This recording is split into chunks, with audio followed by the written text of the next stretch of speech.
everyone.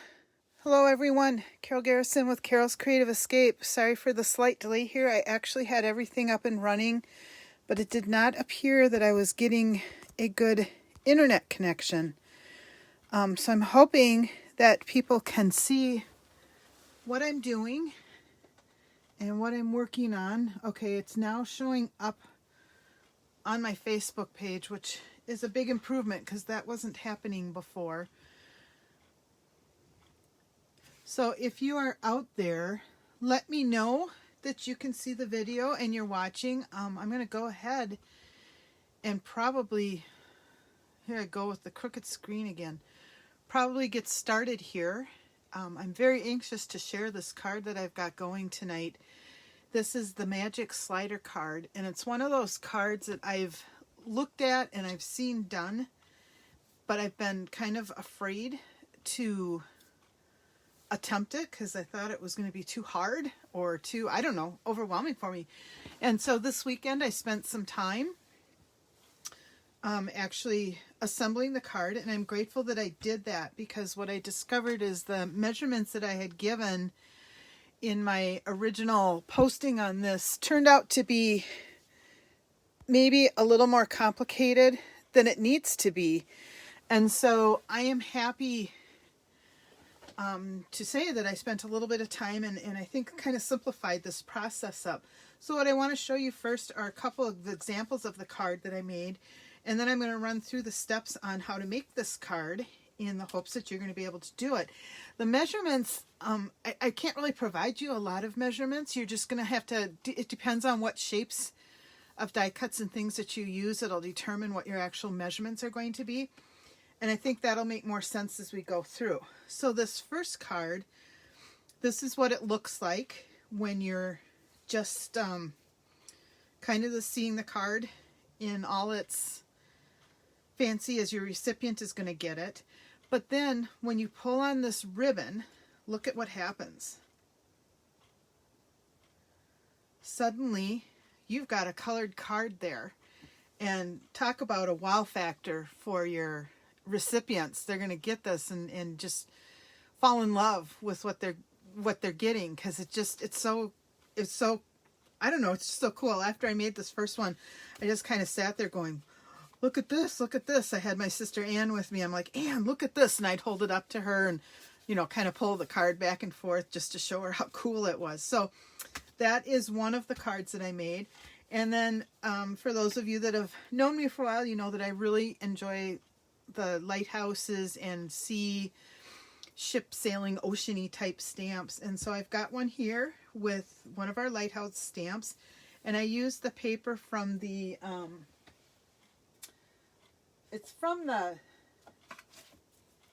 January to June mini catalog, and this is actually the Sand and Sea designer series paper that I made this card with. So I'm just going to pull up on this little tab and watch the magic happen here. Is that not just the coolest thing ever? I'm just so amazed at how that works. And so I'm going to share with you the magic tonight. I don't know, that light's kind of hitting the shiny stuff, but I want to share with you tonight the magic of how to make this card. So let me slip these things back together, and I'm going to set them out of the way. What I've got to start with, and I can give you the measurements for this. This is a 4 1/4 by 11 piece of basic black cardstock, and of course you can use any cardstock you want. I do need to, I did cleaning, and I swear sometimes that's the worst thing that you can do, because you lose things when you clean, don't you? All right, well, I was going to burnish the edge, and let me grab my backup out real quick so that I can do that, because I think it's important to have a good crisp fold for this card. Alrighty, so we're just going to burnish that real quick. And then, of course, for the inside of this card, I do have a 4 by 5 1/4 inch piece of cardstock, and I've already decorated that with one of the butterflies that came with the paper that is now retired. It's Bountiful. Help me.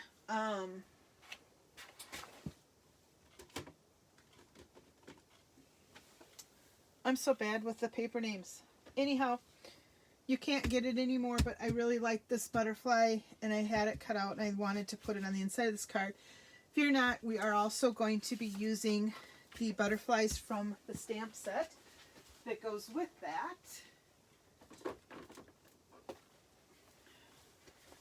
And it's all part of the Butterfly Brilliance suite of products that we had. It's just the paper, so it was a limited special, and then the paper sold out because it was so gorgeous. So long story short, I did use one of those on the inside of my card, but this is the stamp set that I'm using for the rest of my card.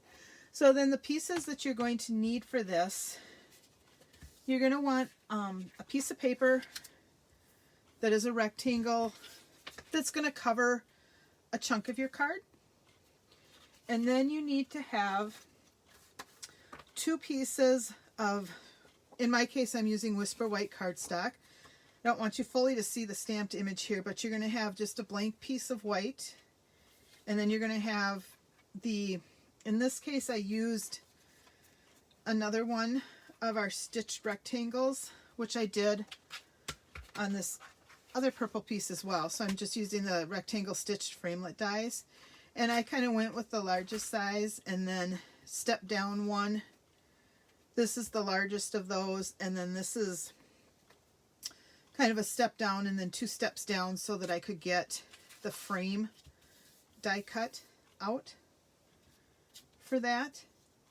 And you could use your circles, you could use ovals. It doesn't have to be squares. I think the rectangles give you the largest window to work with, and sometimes that's easier depending on the stamps that you have. And then you also need to have a window sheet cut that's just basically about the same size as this piece of cardstock that you're going to be stamping your image on. So these 2 will be the same size. This one will be slightly smaller. And those are the pieces that you need, plus whatever you want for your greeting. So I'm going to set this aside for right now and talk a little bit about these 2 pieces. When you start to stamp, you're going to do 2 types of stamping, and that's going to be your very first step in the process. And the reason for that is you're going to be stamping on the window sheets. And so what you need to do is when you are stamping your window sheet, well, excuse me, I'm going to back up. I think it is better to start by stamping your image. And on this one, because I was using blends to color, I made sure to use Memento ink on this so that my blends would not interfere with the mark or create any blending issues, smearing of the ink or anything like that. So that's what I used for this image. And then I immediately stamped this part, my window sheet, using StazOn. Now, the very important piece of this is you want to make sure that you're using your Stamparatus and that you're lining up these 2 images in the exact same spot. So what I did was set up my Stamparatus.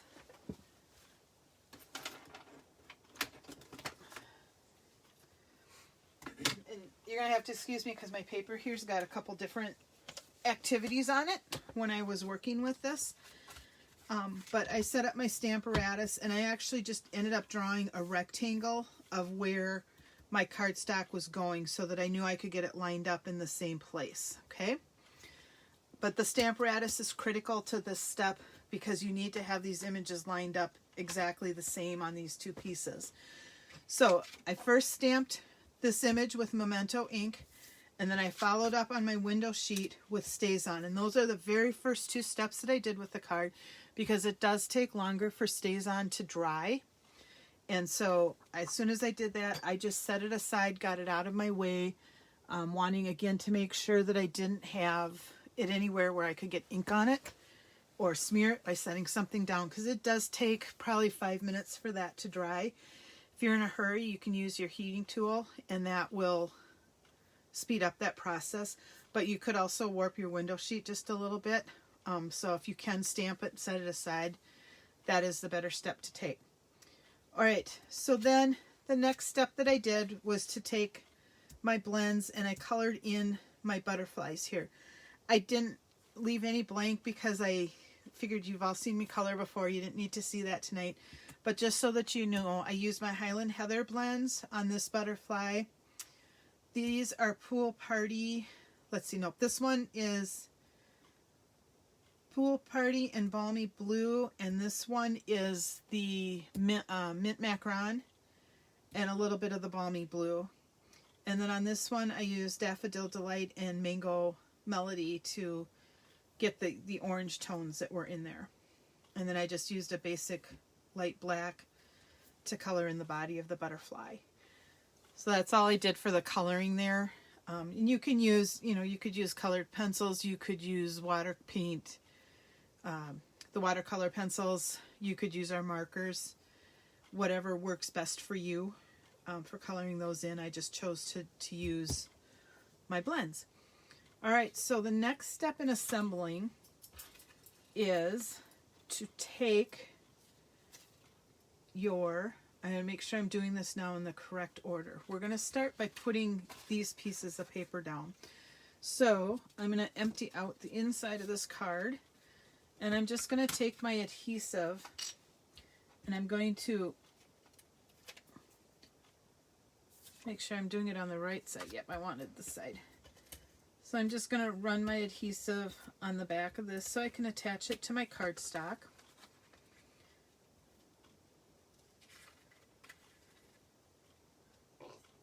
And you want it centered.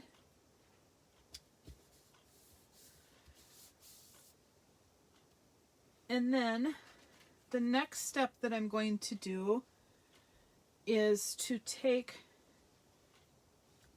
well, the other thing I should probably explain too, I'm sorry, I'm going to step back one more minute because I think this is an important part. When I cut these two pieces, I actually layered them together and used one of my stitch rectangle dies to cut them. And I did that because I wanted to make sure I had exactly the same cutting space between this piece and my window sheet, because it was important. It's very important in this card that these two images will line up exactly. So I do need to add that part for you. Okay, now I am going to have this card opening up this way, so I want to make sure that I've got it, the fold opening the correct way. And I'm just going to take this piece and adhere it onto my purple layer, my gorgeous grape layer.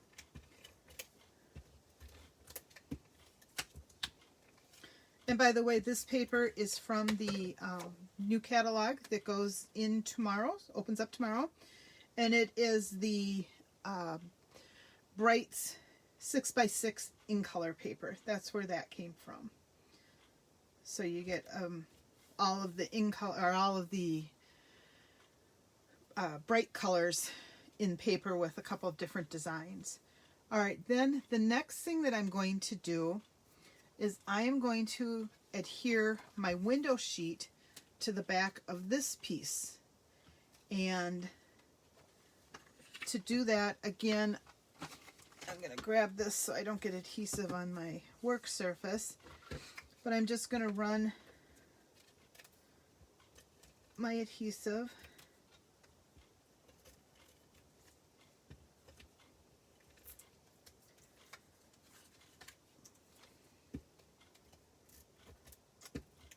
along the edge here. You want to make sure that in addition to sticking to your fingers, it's going to stick to everything else. You do want to make sure, though, that you get it going all the way around, because you do want the window sheet to stick to this one quite well. And again, you just want to make sure that you're putting it down the correct way so that when... Actually, I'm going to cheat even further and line it up so So that's exactly where I want it so that it's lined up. No, skip that step. We're just going to attach this to the back of this piece. And I know not all the butterflies are going to end up showing, and that's okay. Because part of it's going to just be covered by the frame. And that's just how it's going to work.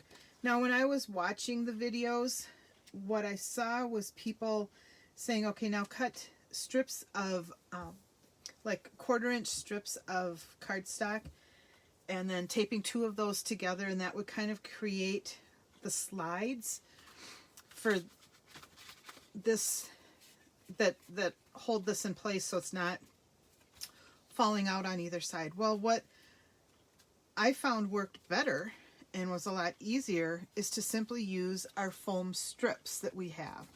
So these are in the annual catalog. They are the foam adhesive strips, and it makes it just so simple. And so what I did was run on 3 of the sides the foam strips. And you really only want it on 3 of the sides. And the other piece that you want to be consistent on is where you're putting it. So it needs to be fairly consistent on all 3 sides, but you don't want it showing through on the window sheet.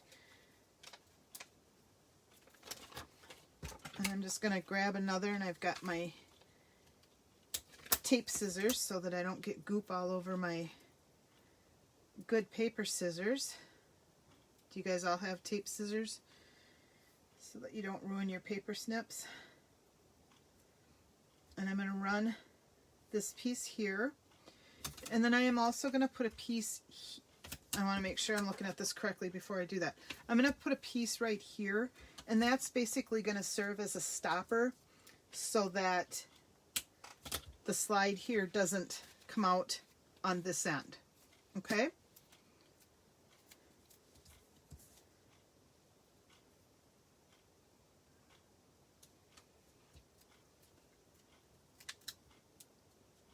We're just going to put it like that. And then you've got the blank piece of Whisper White cardstock, and we need to cut it down enough so that it slides in this channel but doesn't wiggle around a whole lot. And so I always start it out basically the same size, and then I just work through by cutting off about 1/8 of an inch each pass that I make until I have it the right size. I'd rather go slow and take just a little bit off at a time than have to come back and cut a whole new piece of cardstock. So we're going to see how that works. It's still a little bit too big to fit in the channel. So we'll take another 1/8 of an inch off. And it's hard to tell because it all depends on how you line up your strips as to what you're actually going to cut off. So you can't really pre-cut this a whole lot. I think this slice is going to do it. And so see, now it slides in there real nicely up and down. It kind of fits in that channel. And then the other thing that I'm going to do is take off probably just over 1/8 of an inch, because it looked like it was just a titch long too, based on, yep. Okay, so ultimately what you're doing is cutting this piece down so that it's going to fit inside in between the bumpers that you've created with these foam strips. Then the next step that we're going to take is to peel off the backing from the foam strips. And you need to take your time here on this next step. And the reason for that is once this sticks, it's going to be stuck there. So what we're going to do is you want to line up the images on the window sheet with the images that you have stamped and colored in, because that's key to making this magic work. All right. And you know what? I put it on backwards, and that's okay. It's really not backwards. It's probably a left-handed, right-handed thing. So I'm not going to worry about that. It's just going to be pulled from this side instead of the other side. So now I've got my card laid out. You can see what it's going to look like before the magic happens. The next thing I'm going to do is just punch a hole. And unfortunately right now we don't have a lot of good punches available. So I've always hung on to my trusty crocodile. And I'm just going to put a hole in the center here. And I've got a piece of our Gorgeous Grape ribbon that will be carrying over into the new catalog. And I swear I had a piece cut. There it is. And I'm just going to put that through on this white piece of card stock.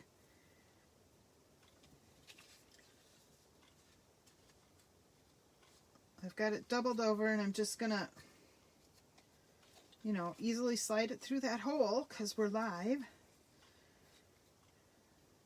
Flip the loop over, and that way I've got a little pull cord for the card. And what you're going to do is just lift that edge up and slide it in, and that's how you get the black and white part. And then the magic occurs when they pull on the ribbon, and voila, that cover comes through. I tell you, I'm amazed by this card. I think I could sit and watch it all night. Anne can tell you that I kept showing it to her on Saturday after I made my couple demos. It's just, look at this, look at this, look at this. So then I'm just going to do that, and that will finish my card. Now this one is going to be a puffier card. It will probably cost extra to mail because you've added some bulk with this, so make sure you double check that before you mail a card. I'd really hate for somebody not to get the card because of that. But again, you've got this card, and just by pulling on the ribbon, the magic happens, and you've got this amazing color starting to appear. I do have a greeting that I'm going to add to the front of this, and I'm just going to kind of put it down here in the corner of my card. And because we've already got the puffiness going on, I am not going to be adding any dimensionals, but instead I'm just going to tape that right in the corner. It's not covering up a lot of the butterfly. And look at that, we have a gorgeous butterfly card. And you know what, I just realized that silence was because my butterfly insert doesn't necessarily match the direction that my card is going. So keep that in mind. I will be able to easily fix that and get that corrected. I just realized that as I was pulling on stuff. It's so hard doing these lives. You think you're all prepared and your nerves hit, and I tell you, sometimes just things happen, but it's real and we fix it just like we do when we make mistakes in in-person classes. So there you go. Again, we call it the Magic Slider card. Your dimensions and the things that you're going to cut will be based on how you layer your card and what you do with your card to know which shapes to cut and figure out your sizes. The trickiest part is probably figuring out, you know, getting this piece to fit inside your channels. But like I said, rather than cutting little pieces of cardstock, stacking them up to create that channel, just use these foam strips, because just like that, you can create this card, and not a lot of fussiness then involved with that. So that would be my big tip for the Magic Slider card. So go ahead, make these cards. I would love to see what you guys accomplish in making these cards, and trust me, they are not hard. I'm kicking myself for waiting so long before I started making these cards. Feel free to emboss the background pieces. You can do littler rectangles depending on the shape of your stamp. You can let your paper do all of the talking for you. Just make sure that you use StazOn on the window sheets. It will be a more intense black, and dry, you know, just work a bit better for this technique. And then on your cardstock that you're coloring, make sure that you use the correct ink based on how you're going to color. If you're going to use your blends, make sure you use Memento ink. If you're choosing to use a watercolor technique or your markers, make sure that you're using the Stays On ink so that the two don't, I think the light is reflecting from above me, but anyhow, so that your inks and the two inks that you use don't create issues by creating smudges as you're working on this. So I appreciate that you took time to join me tonight. I am actually all set for our class next week as well. We're going to be working on a front diagonal fold, and I've got some really cool examples to work through on that. I think you're going to really like that card. The challenge on that is cutting it, so you may want to wait. You can do your scoring and everything ahead of time, but you may want to wait to cut the base of your card until I can show you how I did it, because I had to practice a couple times in order to get it cut right. So that would be my only warning on that. But yes, we will see you next week. And in the meantime, give this magic slider card a go. I think you're going to be amazed at what you create. And be sure to post your pictures in the comments down below. And I will see you later. Have a great week, everyone. Bye-bye.